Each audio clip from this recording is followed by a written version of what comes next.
அபிமன்யுவை கொல்றான் கர்ணன். அதற்கு வியூகம் அமைத்தவன் வெளியேறாமல் பார்த்துக் கொண்டான் ஜெயத்ரதன். அந்த ஜெயத்ரதனை பற்றி கேள்விப்பட்டவுடன் அர்ஜுனன் சபதம் எடுத்தான், இன்று சாயந்தரத்துக்குள்ள ஜெயத்ரதனை கொல்கிறேன், இல்லை என்றால் நான் அக்னியில் சமாதியாவேன். ஜெயத்ரதன் ஓடி வராங்க துரோணர் கிட்ட. துரோணாச்சாரியார் அவனுடைய குரு. அவங்க கிட்ட கேட்கிறான், துரோணர் கிட்ட கேட்கிறான் ஜெயத்ரதன், குருவே என்னை நீங்கள் காப்பாற்றுவீர்களா? அர்ஜுனனுக்கு கற்றுக் கொடுத்தது நீங்கள் தான், அவன் பானங்களில் இருந்து என்னை காப்பாற்றுவீர்களா? காப்பாற்றுவேன் என்றால் துரோணர். நீங்கள் காப்பாற்ற வேண்டும் என்றால் அர்ஜுனனை கொல்ல வேண்டி இருக்குமே, கொல்லுவீர்களா என்று கேட்டான். கொல்லுவேன் என்றார்.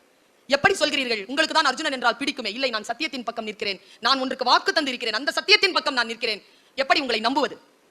அவர் சொன்னார், அபிமன்யுவை நீ கொலை செய்வதற்காக வியூகம் அமைத்த பொழுது நான் உடன் இல்லையா? அப்படித்தான் நிற்பேன், போ. போகும்போது ஜெயத்ரதன் கேட்ட கேள்விதாங்க இன்னைக்கு உங்களுக்கு சிலபஸ். அவன் ஜெயத்ரதன் கேட்டான் துரோணர் கிட்ட, ஏன் சார் என்னை விட உங்களுக்கு அர்ஜுனனை பிடிக்கும் தானே? ஆமா. ஏன்? நான் நல்ல ஸ்டூடெண்ட் இல்லையா? அவன் அழகா இருக்கான் தானா? அதெல்லாம் கிடையாது, அவன் கிட்ட ஒரு சிறப்பு குணம் உண்டுன்னு குரு. நான் இந்த குருமார்களிடத்தில் அந்த வார்த்தையை கேட்டு உங்களை நீங்கள் அனுமானித்துக் கொள்ள வேண்டியதில்லை, உங்களிடத்தில் இந்த தன்மை இருக்கிறதா பாத்துக்கோங்க. அவன் கேட்டான், என்ன சிறப்பம்சம்? அவனிடத்தில் இருந்த சிறப்பம்சம் என்ன? அப்போ துரோணர் சொன்னார், நீ நல்ல மாணவன். நீ நல்ல மாணவன் என்பது எப்படி தெரியுமா தெரியும்?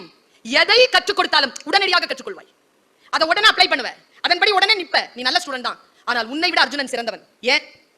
எதை கத்துக்கிட்டாலும் கத்துக்கிட்டு அப்படி வச்சுக்கிட்டு அதுல போதாமையால் நிரம்பி வாட் நெக்ஸ்ட்னு கேட்பானா.